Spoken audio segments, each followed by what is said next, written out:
Alanda gel yapacağım. Burada kimse yok. Ama köşeye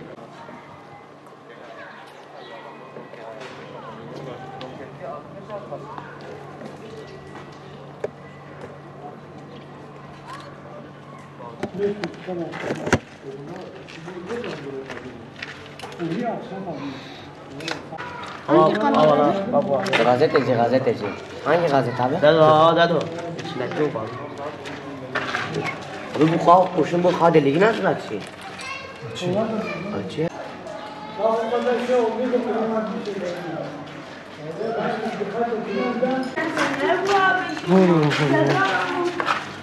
Ne sıkıntı?